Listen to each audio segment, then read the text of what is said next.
Começa agora a emissão de Germano Campos Entrevista Podcast em parceria com a Rádio Movimento. Júlio, bem-vindo. Como é que está a tua saúde?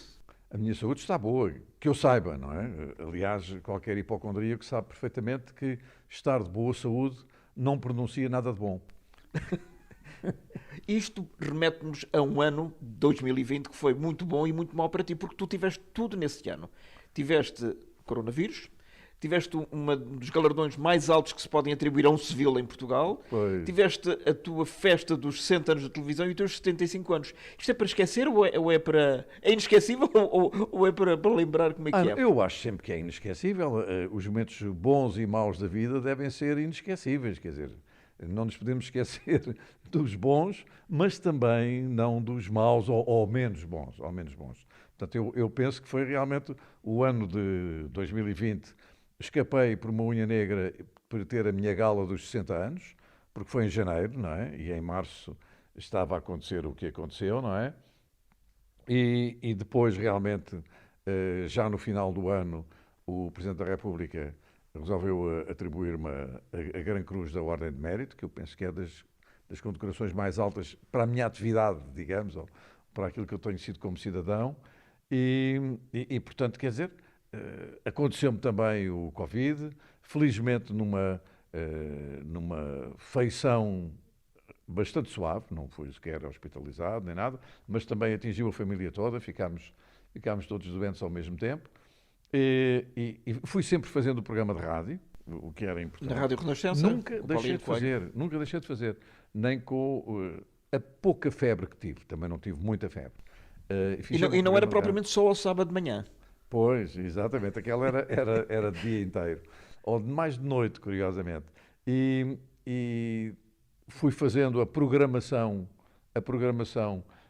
das repetições do Inesquecível, que tiveram, devo dizer, imenso sucesso.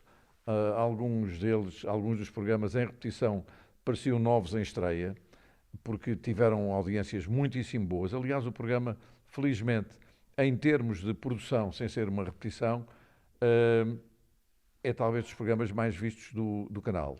Eu estou só a dizer talvez da por uma RTP questão de Memória. modéstia, da RTP Memória, é evidente. Porque normalmente quem fica à minha frente é um MacGyver. Quer dizer, isso aí não há nada a fazer. E às vezes o MacGyver passa 2 vezes por dia, particularmente ao fim de semana, e eu fico em terceiro lugar porque há 2 MacGyvers à minha frente. Mas tirando isso, as audiências são boas. Eu estou a oferecer as audiências sem qualquer complexo, porque realmente considero que sem que elas sejam uma obsessão, porque eu não admito que elas sejam uma obsessão, ou não me admito viver em função das audiências ou formatar a minha vida e os meus programas em função das audiências, mas vou ver. Mas à segunda-feira estou ali a ver e particularmente é muito engraçado. E dá-te gozo? Dá muito gosto porque eu olho para o gráfico e normalmente o programa começa em 0, porque vem um intervalo e as pessoas vão-se embora no intervalo. Começa em 0 e depois vai para ali acima, atinge picos muito altos, eu acabo o programa e volto a 0. Quase todos os gráficos são assim, o que é bom. É sinal que foram lá para ver. E depois, por qualquer razão... E que se mantiveram. Tem outros, exatamente, e ficaram e foram sempre crescendo.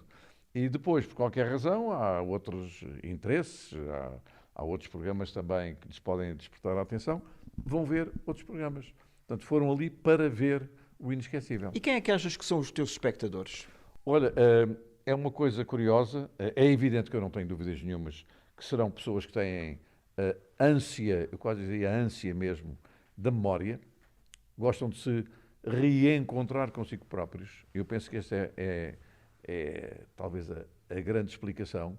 As pessoas, quando vão à memória, e não é memória o canal, quando vão à sua própria memória, é para muitas vezes se revitalizarem, se forem mais velhas. Mas eu janto aqui com as minhas filhas todos os dias, o almoço infelizmente nem sempre, mas o jantar, estamos na televisão fechada, e eu estou normalmente em silêncio, porque elas estão sempre a fazer um exercício de memória, porque dos seus 21 e dos seus quase 19, estão sistematicamente a recordar os seus 5 e os 10 anos e não sei o quê. Até elas... O que para ti foi há bocadinho. Pois, exatamente. Portanto, quer dizer, é uma coisa curiosa, porque elas próprias Elas próprias, eu penso que a maior parte das pessoas reconstituem-se recordando coisas que fizeram. Portanto, quer dizer, não sei exatamente qual é o público, não tenho dúvidas nenhumas que estará maioritariamente com mais de 50 anos, mas os últimos estudos já revelam que há muita gente no escalão dos 35 aos 45. E também há alguma gente já dos 25 aos 35. Penso que a postura é esta. Que televisão é que faziam aqueles fulanos naquela altura? Isto para os mais novos, não é? O que é que eles descobrem? Através eu acho que eu devo dizer, não tenho reações críticas, que isso era interessante, não é? Mas o que é que eu penso que o que a maior parte das pessoas descobrem, para já, se não tiverem nojo do preto e branco, porque ou uma certa aversão, não é? Eu acho que muitas vezes vão à procura dos formatos que foram criados em Portugal.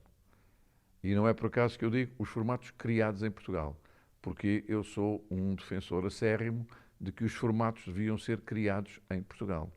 Em vez da voz, a voz. Porque há, feitos em Portugal, inúmeros programas de novos talentos que não foram precisos ser comprados em formatos lá fora, standardizados e com regras até muito estritas, como toda a gente sabe, de cumprimento rigoroso do formato. O que até se compreende. Se criarmos um formato e o exportamos, queremos que ele seja muito parecido ou igual àquilo que nós inventamos. Simplesmente, quem é que inventou programas de novos talentos? Que eu saiba,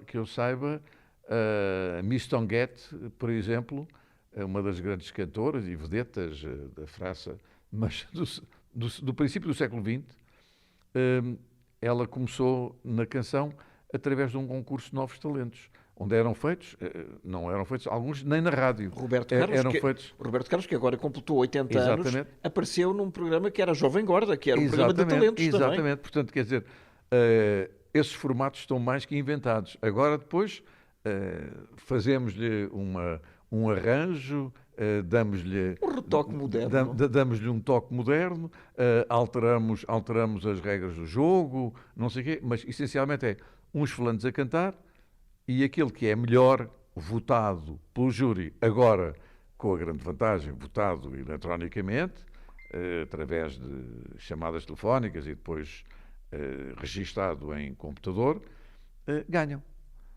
É como aos quiz shows, programas de perguntas e respostas. Eu tenho que ir ao Quem Sabe Sabe ou saber ao sorte do Artur Agostinho. Portanto, quer dizer, também está tudo inventado. Agora o resto é cenografia. Sabes que uma vez, recentemente, alguém me dizia assim, eu estive no outro dia a ver os debates na televisão do 25 de Abril e eles fumavam em estúdio. Bom, não era muito normal o telejornal apresentar o jornalista. No telejornal não fumava. Mas nos programas de variedades, ou nos programas, os debates políticos a sérios, daqueles muito vivos, de 75, nomeadamente, havia um seu cigarrinho pendurado. E até em programas de variedades, eu lembro-me do Jorge Alves apresentar as melodias de sempre. E como ele personificava ou contra-regra do teatro, ou recepcionista do teatro, ou não sei o quê, apresentava muitas vezes a fumar. E faziam-se entrevistas a fumar. Tu tens, quando entraste para a televisão, tinhas o Jorge Alves nessa altura como referência? Ele que já era uma vedeta da rádio. É evidente que eu não tinha apenas uma referência. Ele era um deles, para já porque ele fazia um programa que hoje em dia também teria alguma atualidade. É tudo uma questão de ser, que era exatamente a programação da semana. A Cartaz TV. Que era o Cartaz TV que toda a gente... E eu achava sempre graça... Olá, amigos, porque, a todos, muito boa tarde. Porque ele levava sempre um gimmick qualquer para encantar as pessoas. Eu lembro que eu era muito miúdo, mas lembro que um deles é que ele arranjou uma gravata que tinha uma mola e quando acabou de falar, ou enquanto ia apresentando aquilo, a gravata subia sozinha e tal. E eu, miúdo, via aquilo, magia coisa tão engraçada e tal. Portanto, quer dizer, o Jorge Alves era um deles, era evidente também. O Fernando Peça era um deles. O Artur Agostinho era a referência das referências, porque eu adorava vê-lo a apresentar concursos. Com a Gina Esteves, por exemplo, não é? Uma das primeiras locutoras. Exatamente. Ou então depois, já na geração, que é uma geração posterior, A forma como o Fialho Gouveia improvisava primorosamente bem, era um improvisador extraordinário, falava como quem escreve bem, é a melhor coisa que eu posso dizer de alguém que fala bem, falava como quem escreve bem, portanto, quer dizer, estava ali tudo, até as vírgulas lá estavam. Sem teleponto? Bem, não existia. Não existia, portanto, como eu sou anterior ao teleponto, continuo a ser posterior ao teleponto, porque penso que é mais interessante eu arquitetar a mensagem e depois, com os conhecimentos portugueses que tenho e com o meu léxico, consigo fazer passar a mensagem. Acredito que se a estivesse a ler, provavelmente, às vezes, em alguns casos, poderia ser mais curto, mais conciso, porque muitas vezes, quando se improvisa, tem tendência para fazer melhor. Mas eu dou um exemplo. O nosso Presidente da República é um extraordinário improvisador, porque toda a gente lhe reconhece isso, até pelas suas qualidades enquanto professor, mas é um péssimo leitor de teleponto. Ele raras vezes faz teleponto, mas todas as mensagens relacionadas com o estado de emergência foram lidas em teleponto. E o professor Marcelo está a recitar. Sim, porque ele não sabe ler aquilo. Ele não era sabe. Como a Amália. Há um ou dois programas só em que ela fez playback e saiu-se muito mal. Tudo mal. Há um programa que a RTP tem em arquivo que foi gravado em Espanha, a cores já, felizmente, em que ela diz uma coisa e a música diz outra. Pois, portanto, quer dizer, eu acho que, como por exemplo o Henrique Mendes, também não usava teleponto e tinha uma capacidade de improvisação muitíssimo boa. Que a rádio dá.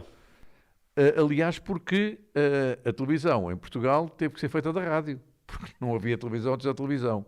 Portanto, a maior parte dos profissionais ou eram da rádio ou do cinema também, que alguns deles, muito poucos, foram para a Inglaterra e para a França fazer cursos acelerados de como é que se faz televisão.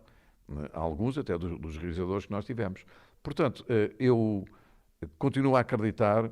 Ainda ontem tive essa conversa com a minha filha, a Francisca, porque ela está em arte e multimédia nas Belas Artes.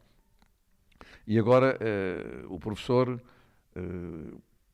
pôs os alunos a debaterem e a escreverem sobre o Marshall McLuhan, que ela nunca tinha ouvido falar. Que é o grande teórico da comunicação. Exatamente. E tivemos ali uma conversa enorme, porque ela escreveu um texto e pediu a minha opinião, e estivemos a discutir uma coisa que para mim é fundamental, é saber se...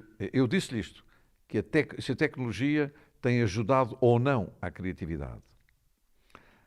No que respeita a algumas áreas da comunicação, não ajuda.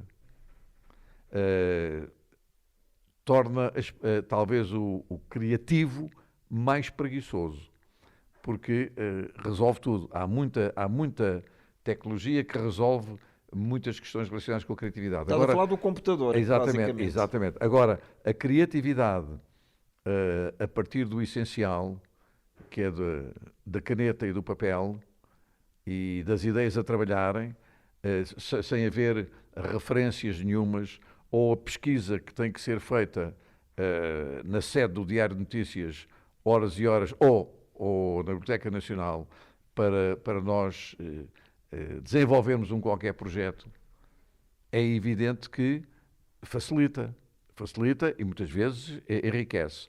Agora, se alguém se habitua definitivamente ao uso do teleponto, tiram-lhe aquela coisa e depois o que é que acontece? Portanto, quer dizer, acho que é como quem, agora a lembrar, é como quem conduz um carro com mudanças ou com mudanças automáticas. Se começar logo pelas mudanças automáticas, quando chega à altura, por qualquer razão, foi para um sítio qualquer, olha, só há carros com mudanças. Por isso é que tu, aqui há uns tempos, quando foste chamado 10 minutos antes de começar, creio que a Praça da Alegria, pois. Ou um outro programa similar. Não foi o Agora Nós. O Agora Nós. Mas foi rigorosamente assim. Olha, estava aqui a menos de uma hora do programa começar, eram 9h10 ou não sei o quê. E telefonam-me, assim, olha, foi o Hugo Andrade, quem eu sou muito amigo, era o diretor de programas, Júlio, não há ninguém para fazer o Agora Nós. Precisamos que o Júlio venha fazer o Agora Nós. Ele diz, olha, a única coisa que eu lhe peço é agora duche. E depois vou já correr ter consigo. E pronto, e portanto meti-me no carro, depois de me ter metido no duche, e pus em alta voz, falei com a diretora de conteúdos, mais não sei quanto, que é uma coisa, eu sou o meu diretor de conteúdos, porque sempre fui o meu diretor de conteúdos, não tenho mais Estavas ninguém muito à vontade no teu programa. E então eu disse, todos os meus programas foram da minha autoria, 90% ou 95%, portanto, eu disse, olha, vamos só dizendo qual é o alinhamento. E então eu ia a conduzir de Cascais até à RTP, olha, entra isto e mais aquilo, e há mais um psicólogo para entrevistar sobre este assunto assim. E quando lá cheguei, quiseram pôr-me o ratinho na orelha. Júlio, temos que pôr o ratinho na orelha. Assim. Bem, o ratinho durou para aí a primeira parte do programa, só por uma questão de decência, eu não o tirei no...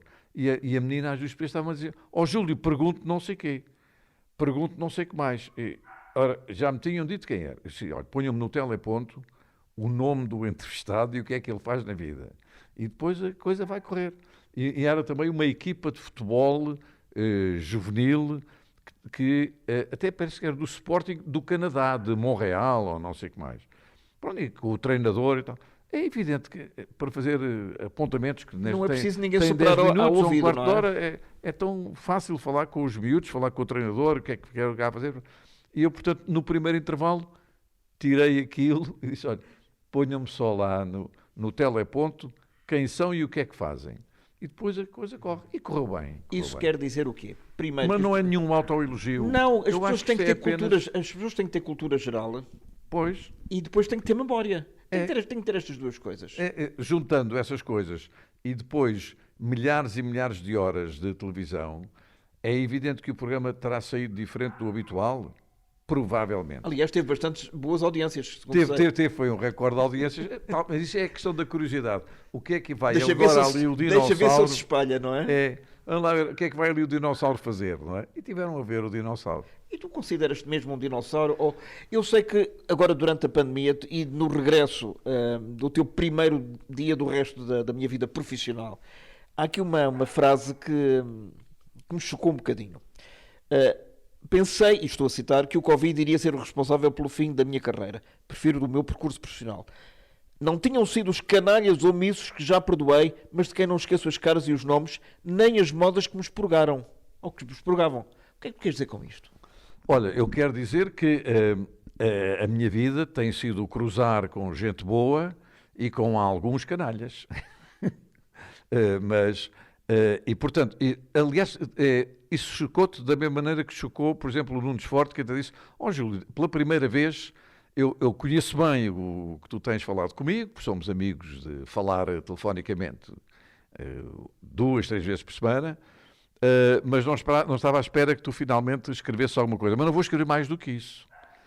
Agora, é evidente que a minha vida foi difícil em muitos aspectos, por um estigma nacional que é considerar imperdoável a qualidade dos outros. E posso acrescentar mais, é que é também imperdoável e doloroso o sucesso dos outros.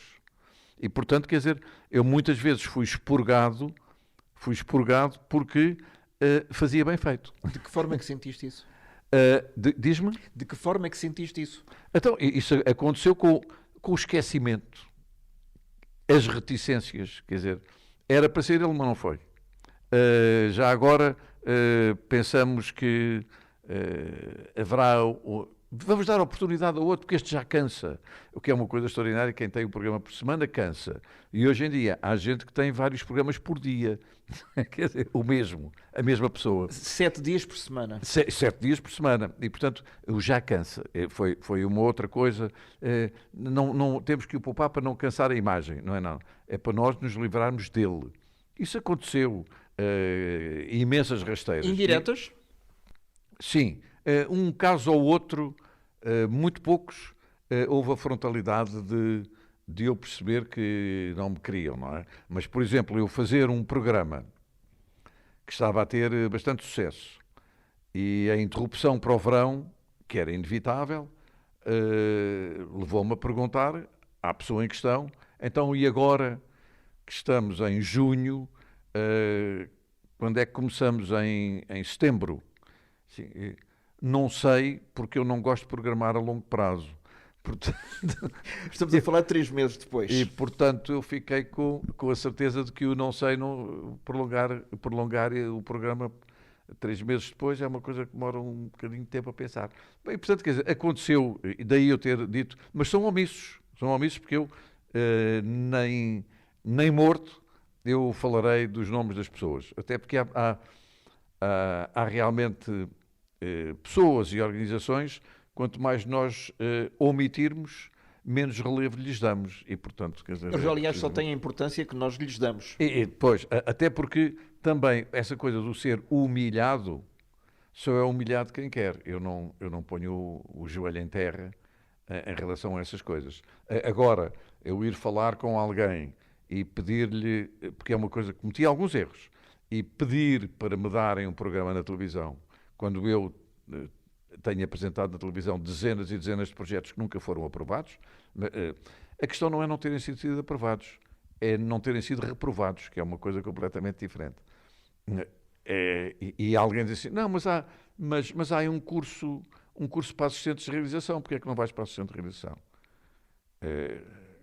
Portanto, quando é que disseram isso? Disseram-me isto há muitos anos, porque eu não ia começar um curso de assistente de realização o ano passado, nem há 10 anos. Portanto, só que eu tenho memória de elefante, não é?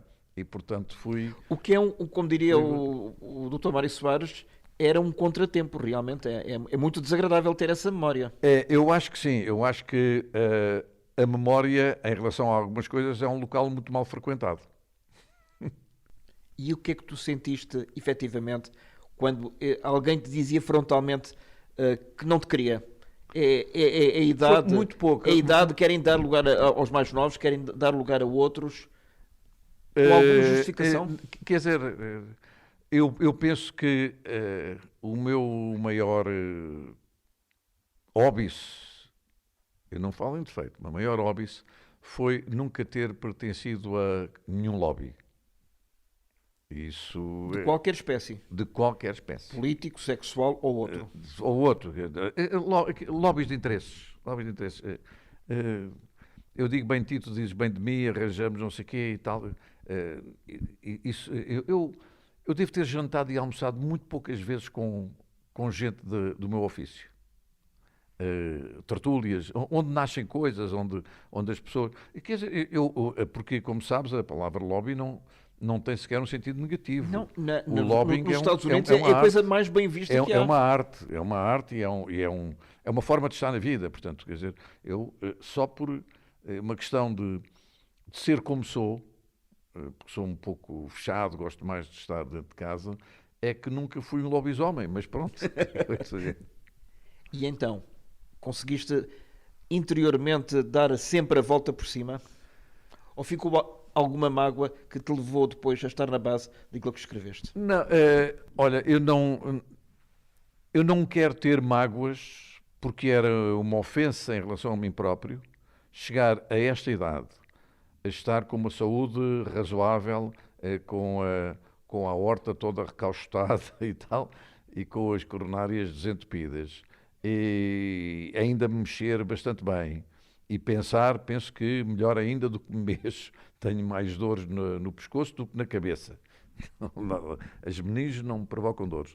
Portanto, quer dizer, era uma ofensa para mim próprio eu falar da amargura ou de um balanço negativo de carreira. Quer dizer, porque neste momento eu tenho pelo menos mais 10 ou 15 anos de atividade relativamente a pessoas que já se retiraram. Portanto, quer dizer, se eu continuo a fazer... continuam as pessoas, aliás, basta ler as reações ao que eu escrevo e, digamos, algumas pequenas intimidades que eu revelo no Facebook, mas sempre todas muito ligeiras. Isto foi um desabafo.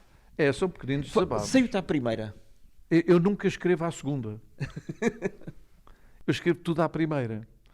Escrevo de tal maneira à primeira que depois começo a ver as reações das pessoas e vou ler o que escrevi. E o que é que eu detecto muitas vezes? Esqueci-me de um S, não sei o quê. Portanto, às vezes eu faço edição, mas é edição sob o ponto de vista formal. Pois assim, olha, por acaso, troquei ali umas letras, uma coisa, porque escrevi tudo seguido. O essencial está lá. Alguém te quis mesmo acabar de vez com a tua carreira?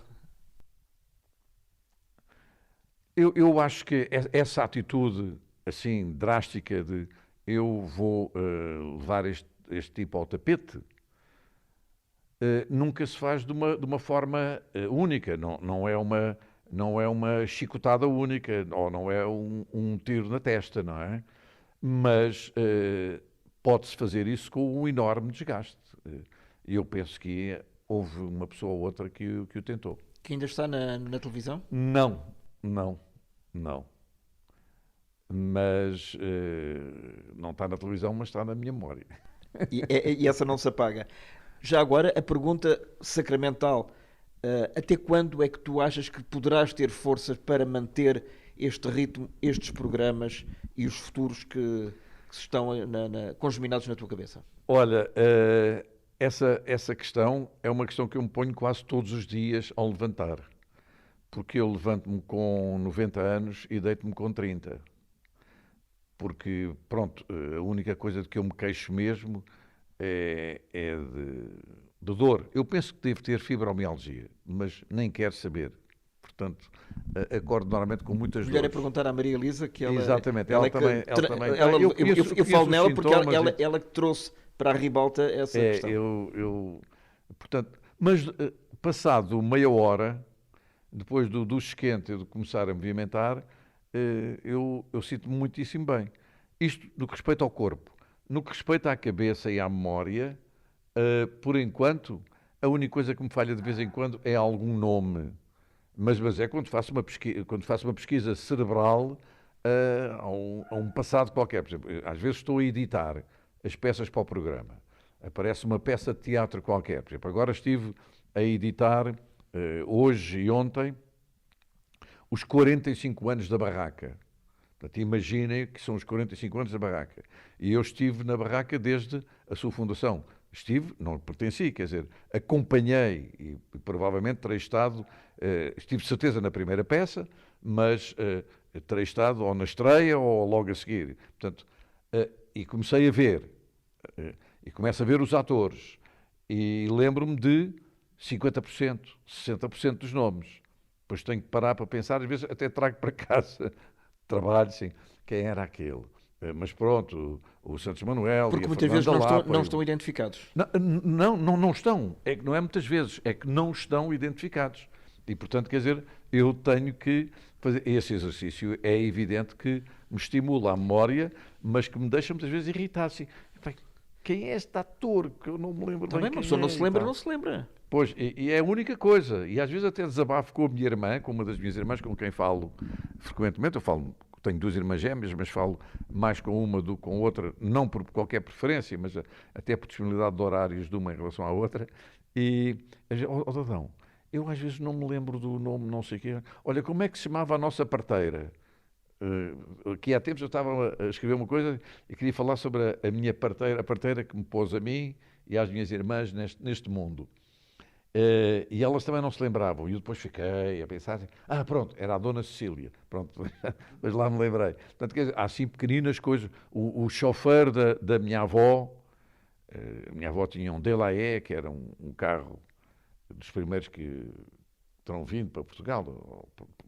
Enfim, não era o primeiro, não era um AA, mas sei lá, mas era um carro mesmo muito antigo. Ela trocou o coche por um carro. Fez a transição. Fez a transição. E então ela arranjou maneira de ser o cocheiro, que era o fulano que conduzia o carro, porque ela considerava que tinha que ter os braços fortes. A ideia dela é que à frente estavam cavalos, estavam cavalos de vapor, mas já não eram os cavalos. Mas pronto. E não então, faziam tanta porcaria, com certeza. Exatamente. E a minha avó falava-me sempre ainda hoje não me lembro, mas há de haver um dia que estou a dormir e que acordo e lembro-me do nome porque era um apelido. O cocheiro era um apelido. Ainda não me lembro qual é o apelido. Era um apelido de 2 nomes. Portanto, quer dizer, às vezes tenho essas falhas. Agora, até já disse à minha mulher, quando vocês repararem que eu, por qualquer razão, não estou a dar rendimento do ponto de vista do uso da palavra, da forma como desenho os meus programas, as ideias que vou tendo e não sei o quê, vocês avisem que é nessa altura que eu sairei. Não é por ter mais rugas ou Por isso é que, por exemplo, ter um ar estamos mais a assistir pesado, este seja o que ano for. e iremos assistir também, seguramente até ao fim de 2021, nomeadamente aos finais de carreira de Eunice Munhoz e da Simone. Pois. E saem bem. No caso da Simona, que há dias até escrevi, quer dizer, eu gostava muito que ela fizesse só um até já. Mas acho bem que não seja um até já. É sair em beleza. Quer dizer, e quanto à Eunice, até esta peça que ela está a fazer é moldada para uma despedida, não é? Para quem perdeu, passagem de para testemunho quem com a perdeu neta. a mensagem da voz, não é? E acho que... Mas, por exemplo, em relação ao Rui de Carvalho, não se vislumbra a saída. Mas porquê? Porquê? Quer dizer, o que é mau é uma coisa que eu li ontem, é que há aí uma série qualquer de televisão onde a atriz que faz de mãe tem 32 anos e a que faz de filha tem 21 anos. Isso é Portanto, que há uma diferença. pois, Foi muito nova. foi mãe com 10 anos, com 10 para 11. Mas, quer dizer, o que eu tenho pena é que há atores que estão em casa, porque os atores vão fazendo papéis em função também do seu próprio corpo, que é uma coisa que é inevitável. O Anthony função... Hopkins acaba de ganhar o Oscar por O Pai. É o ator mais velho a ter recebido um Oscar, não é? Tão velho que estava a dormir quando foi feita a entrega do Oscar, porque uma pessoa com 83 anos não fica acordada até às 5 da manhã, não é? Outros tempos. Portanto, quer dizer, o senhor ficou a dormir lá no país de Gales, tranquilamente. Eu o entrevistei 2 vezes, devo dizer que não é especialmente simpático, mas não é por ser antipático, é por ser distante, é por ser um bocadinho frio. Mas British Reserve é muito distante, very British. Portanto, quer dizer, o que eu considero é que é estranho que os atores com mais idade, que podem fazer de pais e mães, não estejam a fazer essas novelas e a fazer alguns papéis. E depois tem que se envelhecer a pessoa que está a fazer de pai ou de mãe ou de avô, não é? Qualquer dia. Portanto, mas isto tudo para dizer que nós devemos também saber envelhecer à frente das câmaras. E eu acho imensa graça muitas pessoas dizerem: hoje o Júlio está sempre na mesma, porque a imagem que as pessoas têm é o reflexo de mim próprio. E é sempre a última imagem. E portanto tudo bem, quer dizer, ainda bem. Eu acho que seria péssimo se eu estivesse um ano, basta um ano, com esta idade basta um ano, fora das câmaras, e depois quando desaparece, ele envelheceu, não é? Portanto, que também não seria mal nenhum. Ele envelheceu, mas a mensagem que ele está a transmitir, a forma como ele fala, a simpatia que ele possa irradiar, a elegância com que trata os seus convidados, etc., continua na mesma. Portanto, pronto, olha, é o nosso avôzinho, tudo bem. Portanto, aliás, há um senhor que na televisão educativa americana que na PBS? Na Public Broadcasting System, exatamente. Esse senhor começou muito novo, se não estou em erro, era Mr. Jones. Não tenho a certeza que seja esse o nome. Lá está a questão da memória. E é muito engraçado, fazia programas infantis, muito tranquilo, sempre muito tranquilo, e foi envelhecendo até morrer. Até morrer. Ele saiu pouco tempo antes de morrer. E foi fazendo esse programas infantis, com um estilo muito próprio, muito tranquilo, e não era Jones, mas pronto, é o menos importa. Portanto, quer dizer, nós podemos perfeitamente envelhecer à frente das câmaras e fazer o papel que temos que fazer. É evidente que eu agora, olhando para coisas que fiz, considero que algumas não deveria fazer agora. Como por exemplo? Quer dizer, olha, há uma coisa que não era possível fazer com certeza. Era entrar em cena a saltar barreiras. Houve um dia em que eu pus no pátio da televisão as barreiras normais do atletismo, um bocadinho mais baixas, para senhoras, como sabem, há uma diferença na altura, pusemos para as senhoras não fossem eu espalhar-me, e eu, de facto, treino, entrei... Foi no Passeio dos Alegres ou não? Foi no Passeio dos Alegres. Entrei a saltar barreiras, até me sentar no meu lugar. Quer dizer, não seria com certeza possível. Houve um programa que eu fiz com o Mário Viegas também no Passeio dos Alegres, em que fizemos uma coisa que era o culto do exercício da voz, portanto, a ginástica da voz e da dicção, juntamente com a ginástica do corpo. Portanto, o Mário Viegas fazia exercícios vocais e eu fazia exercícios físicos. E, portanto, eu entrei em cena a fazer o pino, a caminhar à volta do Mário Viegas e tal, e só depois é que me pus em pé e fui fazendo exercícios de ginástica ao mesmo tempo que o Mário Viegas fazia exercícios de vocalização e de articulação da palavra. Portanto, quer dizer, há algumas coisas que nós temos que ter a noção de que não podemos fazer. Até, por exemplo, mesmo para a época, eu tive algum guarda-roupa um pouco mais exótico, que hoje em dia não iria usar. Deixa estar como não, Luís Goxa substituiu-te, se calhar, com a melhor imagem possível. Portanto, quer dizer, acho que há coisas que nós devemos ter a noção de que podemos ou não podemos fazer, não é? Mas no que respeita agora à minha atividade, eu acho que estou a fazer rigorosamente aquilo que se deve fazer nesta idade. Com 76 anos. Exatamente. É aquilo que se deve fazer neste momento. Um profissional que tem memória pode deixar um espólio, que estou a deixar um espólio muito bom na televisão, que é a vida inteira de pessoas a conversarem comigo. Eu sei que uma das coisas que tu lamentas profundamente é o número de pessoas que já passaram pelo programa e que já partiram. Bem, quer dizer, é uma percentagem enorme, enorme. Mas vou-te dizer, houve um outro programa, lá estão as tais coisas, houve um outro programa que eu propus à televisão e que acabei por fazer, que se chamava Tributo, onde convidava uma pessoa e depois ia buscar, e fechava-os todos numa sala, ia buscar de todas as áreas pessoas que se tinham relacionado com essa pessoa. Um deles foi o Artur Agostinho, por exemplo, o outro foi o Henrique Mendes, O Mário Muniz foi Pereira. o Muniz Pereira. E tal.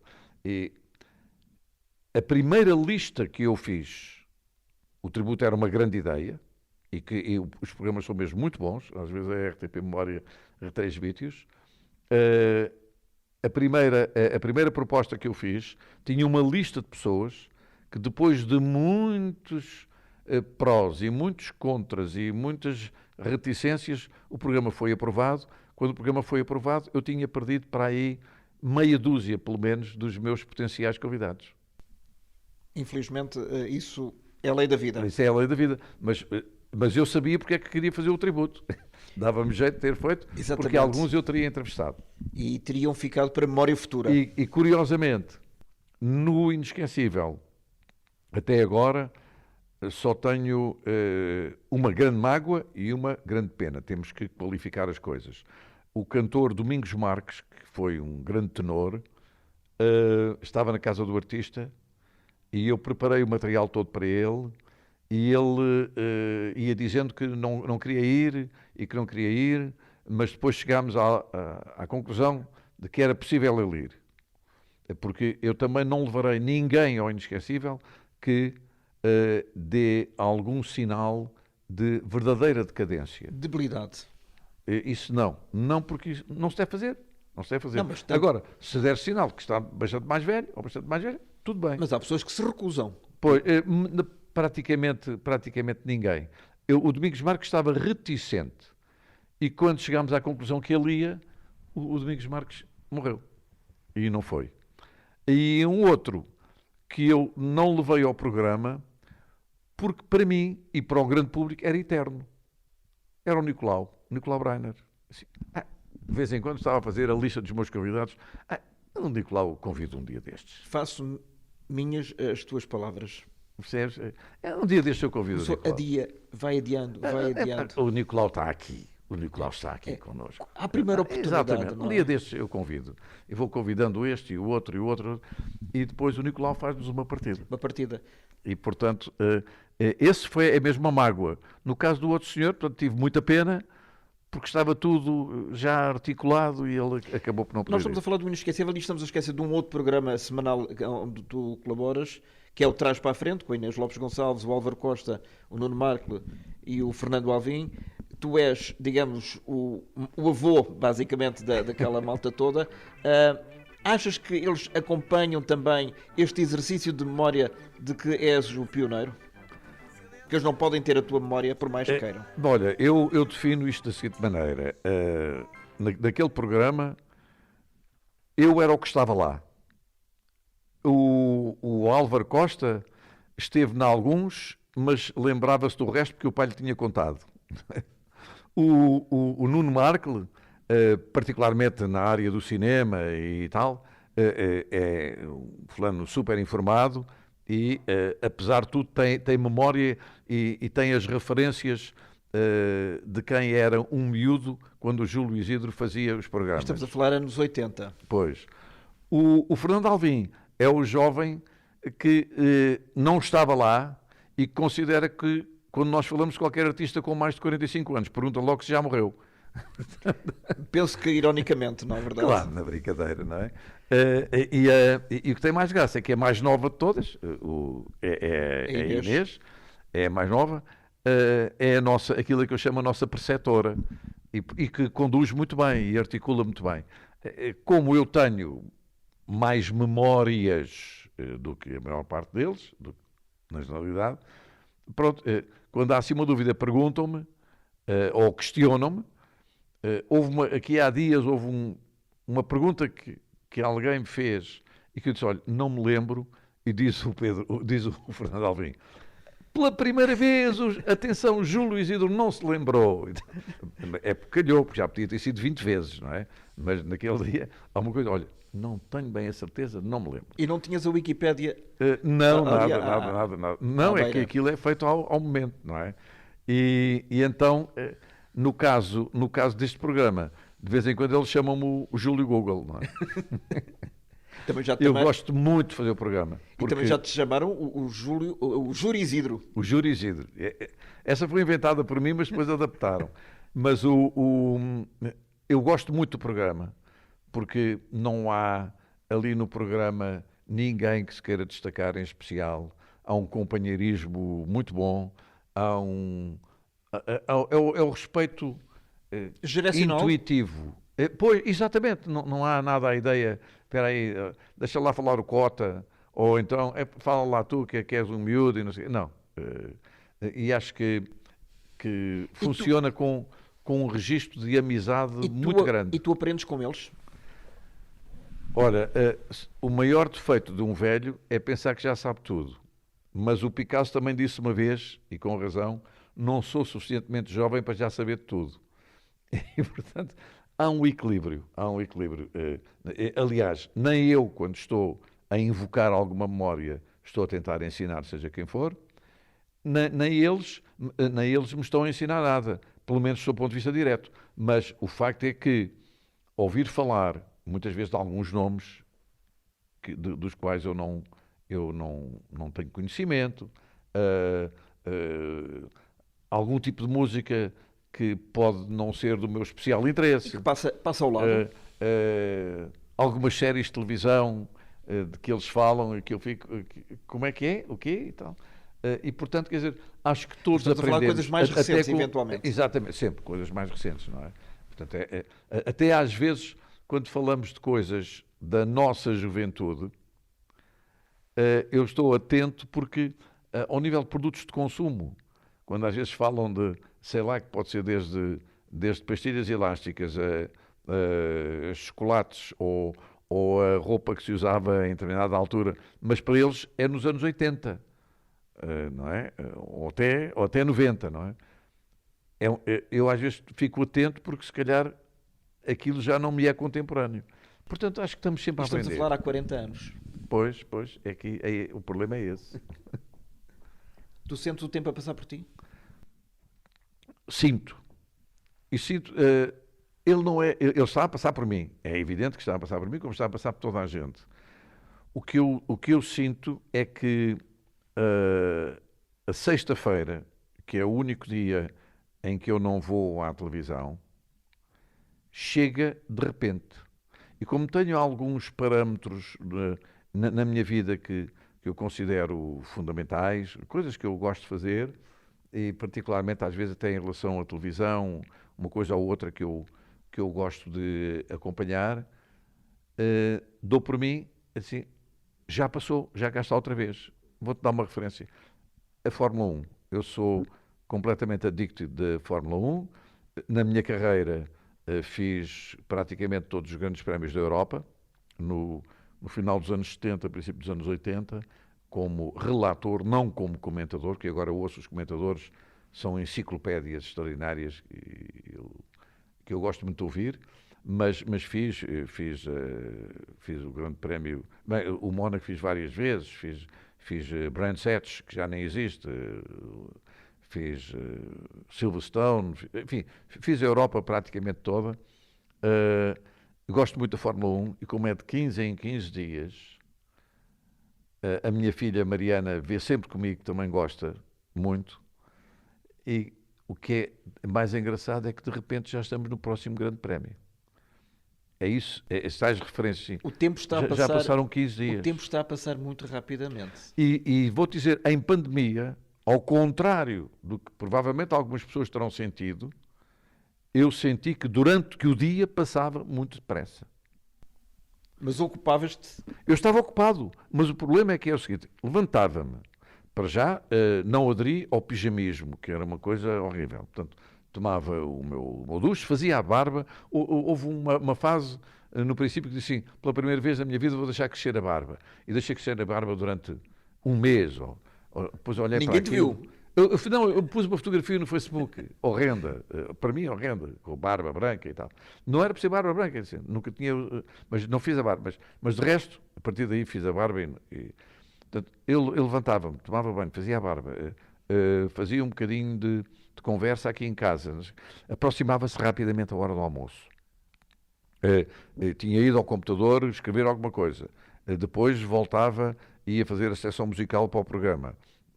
Fazia a lista... Para o programa, atenção, para o programa de rádio. O Hotel Califórnia, das 10 às 12, na Rádio Renascença, exatamente, com o Paulinho Coelho. Depois... Desculpa, horário líder nessa faixa. Curiosamente está a ser. Eu fiquei muito satisfeito. Aquilo que me mostraram outro dia é uma subida exponencial e um outro programa que nos fazia concorrência, eu nem sabia qual era a concorrência, nem sei. Vi foi que o outro programa que estava à frente estava a fazer o trajeto ao contrário. E, portanto, nós estávamos a encontrar. Portanto, neste momento, eu gostava de saber, daqui mais um mês ou dois vou saber o resultado, eu gostava que estivesse no mesmo sítio ou um bocadinho mais acima. Claro. Mas fechando portanto, parênteses, peço desculpa ter interrompido. O que é que acontecia? Era o almoço, era não sei o quê, depois era escrever mais um bocadinho da minha autobiografia, que dá muito mais trabalho a selecionar as fotografias do que propriamente a escrever, mas é em função das fotografias que eu tenho que escrever, e portanto depois gasto horas e horas a procurar fotografias em caixotes e mais recortes e mais isto, e depois vou à oficina construir um bocadinho do modelo, e raramente venho ver televisão, e depois de repente chega a hora de jantar. Quer dizer, isto estava a acontecer e continua a acontecer, mesmo em confinamento, a uma velocidade enorme. Eu levantei-me há bocado, daí o pijamismo. Há alguns já nem vale a pena, que eu daqui a umas horas vou-me deitar, mas eu preferi o fato de treinismo. Portanto, outra coisa que eu cheguei à conclusão é que há dias li também uma coisa do Coronel Matos Gomes muito interessante sobre o que nós temos a mais. Porque em confinamento eu cheguei à conclusão que com 3 fatos de treino, algumas t-shirts, uns pares de meias e uns ténis, eu vivi perfeitamente durante um ano e tal. Tínhamos um guarda-roupa de luxo. O resto era para não usar, quer dizer, E para deixar de servir, porque depois, entretanto, nós Alguns, adquirimos uma... Eu não sei por que razão, deve ser mesmo de má raça, perdi 1 quilo e depois ganhei meio quilo em relação àquilo que tinha perdido. Portanto, nesta altura ainda estou em déficit, porque peso menos meio quilo do que pesava em março de 2020. 500 gramas, com certeza. 500 gramas. Júlio, nós estamos a terminar. O tempo também passa muito rapidamente para nós. E há uma coisa que eu queria fazer este ano, que era esta entrevista, porque faz exatamente 40 anos e és a única pessoa na minha vida pessoal e profissional que eu sei exatamente o dia em que te conheci. Tens alguma memória disso ou não? Não, isso não. 29 de julho de 1981, foi há 40 anos. E o que é que aconteceu nesse dia? Estúdios da Rádio Comercial, estavas tu e creio que a Margarida, na altura a Margarida Andrade. Exatamente, a fazermos a Grafenola Ideal. Claro. E eu entrei para o estúdio para te entrevistar, na altura trabalhava no Jornal O Dia, e foi o dia do casamento do Príncipe Carlos Exatamente, e da Lady Di. exatamente, pois. Portanto, daí ter esse importante... Essa história do casamento do Príncipe Carlos faz-me lembrar uma história que vou contar em primeira mão, mas que vou escrever na minha biografia. Na biografia. Como morreu agora o Duque de Edimburgo, eu tive a honra de ser convidado para o jantar a bordo do iate Britannia, quando cá esteve a Rainha Isabel, pela última vez, até agora. Não virá mais, com certeza, penso eu. Recebi um convite, Her Majesty, não sei o quê, convida-se à sua esposa, e eu fui ao iate Britannia. Lembro-me que um dos pormenores era que, portanto, já se sabe que era fato preto, não sei o quê, pronto, fato de cerimónia e medalhas. Eu não tinha nem uma medalha. Tinha algumas taças de aeromodelismo, mas medalhas à boa maneira não. Militar, não é? Era, exatamente. E eu até me lembro de ter dito na altura... Mas isso fazia, parte do convite? Era obrigatório trazer as medalhas? Não, dizia fato e medalhas. E eu não tinha medalhas, até disse, se calhar ponho uma carica de uma cerveja, porque eu não tenho nada para levar, mas foi uma graçola. E fui. E quando entramos no iate, no hall de entrada, estava o staff do Príncipe de Edimburgo, e estava ele também, a receber as pessoas. E quando eu entrei, apresentaram-me, o João Luís, alguém que o apresentou em inglês, e ele disse-me uma coisa assim: tenho lá em casa alguém muito parecido consigo. Ainda hoje eu terminei aquilo, e depois disse à minha mulher, na altura, disse, a quem é que ele estará a referir? Será que está a dizer que eu sou parecido com o Príncipe Carlos? Porque ele era conhecido pelas suas graçolas, algumas às vezes inconvenientes, tanto quanto custa, quanto consta, mas e quanto custa também lhes custou algumas vezes, algumas piadas. Estou a ouvir. Exato. E o facto é que ele teve também alguma, mas aquilo não era uma gafa, deve ter sido uma graça. Eu fiquei, cumprimentei, muito obrigado. Pronto, e depois fui o teu sorriso foi amarelo? Foi... Não, foi de espanto. Quer dizer, o senhor que tinha falado comigo nem nunca mais falou. Aliás, cruzámos-nos por um dia não nos voltámos a ver há relativamente poucos anos, há uns 3, 4 anos, quando foi... foi exatamente, foi em 2018. Foi em 2018 que eu me cruzei com ele por um dia, não o vi por um dia. Mas depois entrei no salão e passado um bocadinho veio a rainha, que me foi apresentada, também por uma senhora que devia ser, digamos, a dama de companhia dela, ou alguém da embaixada, dizendo quem eu era e o que é que eu fazia, e ela disse com aquela vozinha bonita, you have a job very interesting. E eu disse, sim, acho que sim, eu gosto muito do meu trabalho e tal. Quer dizer, a conversa durou para aí 32 segundos, mas a senhora foi muito simpática, e então... fiquei sempre a pensar o que é que o senhor quis dizer com aquilo. Mas penso que ele é capaz de ter achado que eu era parecido com o filho. Não sei, naquela altura. Que é ligeiramente mais novo do que tu tens. Ligeiramente, tem menos um ano ou 2 anos que eu. E em relação a esse outro encontro, é que foi exatamente por causa do final da Segunda Guerra Mundial, da Primeira Guerra Mundial, Em 2019, houve uma exposição de aviões da Primeira Guerra Mundial em Hendon, no museu da Royal Air Force, no Imperial Museum.